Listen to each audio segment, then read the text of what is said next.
right now in the state of Massachusetts where people are being fined for not having purchased health care, but choose to accept the fine because they still can't afford it even with the subsidies. And they are then worse off. They then have no health care and are paying a fine above and beyond that. Wait a minute. That's what's happening right now with the national health care law.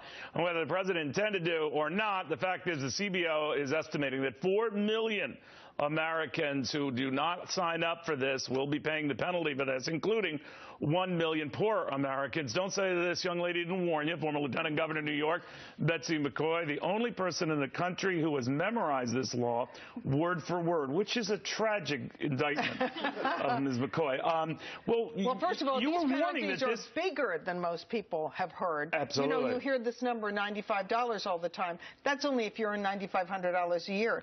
The fact is the penalty this year is 1% of your adjusted gross income, plus another 1% if your spouse is a non-earner, right?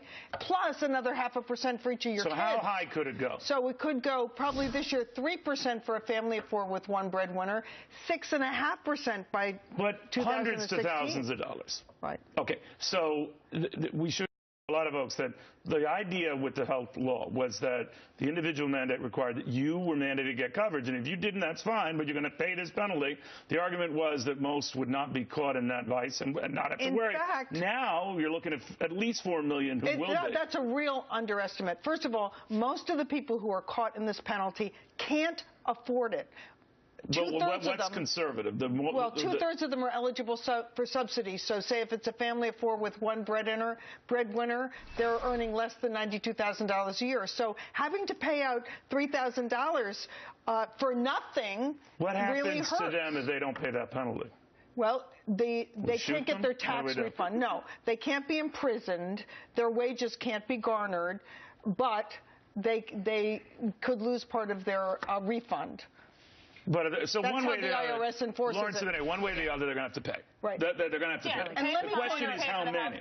And it's going to be a lot more than the 4 million, and here's why. You always depress me, because every time I think it's bad, you say it's worse. Every time I think it's worse, you say it's even worse than worse. Well, look, the CBO told us just last week that they can't calculate on the CBO. Right, what the law is going to cost or anything else. The fact is that Is the 1 million figure conservative?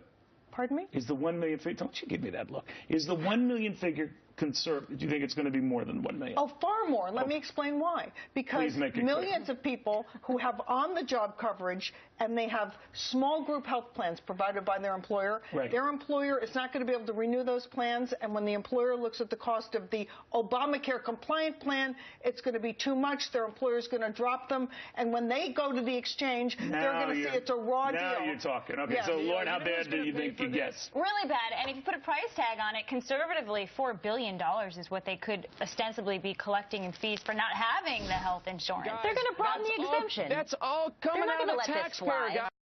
It's after These the people election, can't so afford who says it. they're going to broaden the exemption? timing. Okay, that's well, you know, but she raised a good point. We're going to broaden the exemption. You and I will have to pay for that broadened exemption. That's exactly it. The election, the taxpayer, because these people can't afford it. They talked about hardships this spring. All the people who will be eligible for an undefined hardship of one sort or another.